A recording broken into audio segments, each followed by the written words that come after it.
Pour dessiner le nez, je commence par réaliser le squelette de mon dessin. Donc je commence par réaliser le croquis à l'aide d'un crayon 2B.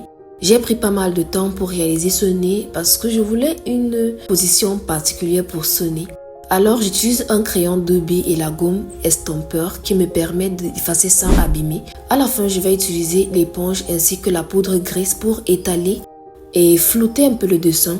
Je pourrais également utiliser la gomme mie de pain. Je commence maintenant le remplissage avec un crayon graphite 2B. Ensuite, j'étale la mine du crayon à l'aide de mon papier estompe.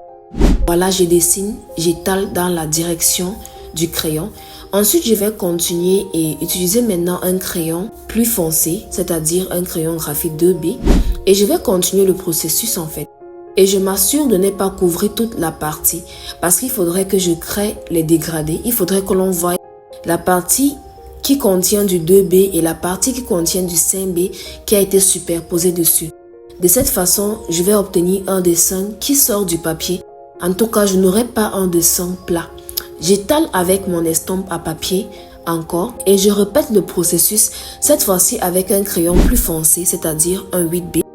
Et je vais toujours dessiner de telle sorte que l'on voit l'endroit du 2B, la partie où il y a le 5B et maintenant la partie où il y a le 8B. Ceci me permet de créer un très bon dégradé et de créer un nez qui sort de la feuille. L'erreur des débutants, c'est de réaliser des dessins tout plats et à la fin, ce n'est pas très beau. Alors, à l'aide de mon crayon charbon, je vais contourer les trous de narine.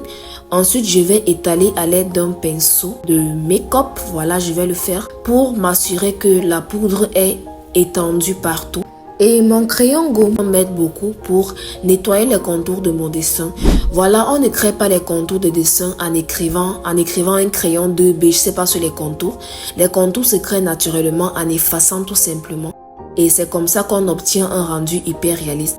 Une fois le dessin prêt, il faut commencer à mettre les détails. Maintenant, on commence à créer des effets de lumière.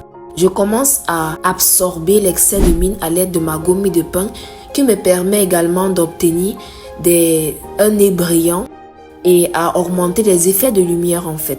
Et ensuite, à l'aide de mon estompe, je vais faire quelques détails. L'estompe ne sert pas seulement pour étaler la mine de crayon. L'estompe est également très important pour les détails comme vous pouvez le voir si bien dans cette vidéo. Je suis en train de faire des petits pointillés avec le bout de mon papier estompe. Ensuite, je procède en faisant des petits détails avec mon crayon 4H. Il faut savoir que pour faire les détails, il faut privilégier des crayons qui ne sont pas foncés, dont les crayons H en montant. Parce que lorsque les détails sont trop accentués, on a comme cette impression que la personne a les problèmes de peau. Donc il faudrait vraiment doser à ce niveau-là, ne pas trop foncer sur les détails. C'est la raison pour laquelle il faut utiliser des crayons pas foncés, des 6H, des 4H, des 3H. Bon, après ça va aussi dépendre du design que vous voulez réaliser. Donc après avoir réalisé tout ça, j'estompe bien, oui, parce que ça ne doit pas être trop visible. Je vous ai dit, il ne faudrait pas qu'on ait l'impression que le nez est problématique ou bien que la personne a des problèmes de peau. Donc j'estompe très bien et à la fin j'ai voulu mettre un crayon blanc pour rendre ça un peu plus brillant, faire quelques designs avec le crayon blanc. Ce n'est pas obligé, c'est ma technique à moi. Mon objectif est de vous enseigner comment dessiner et non de vous imposer un style de dessin. Merci de vous abonner, de laisser vos avis en commentaire, partagez la vidéo.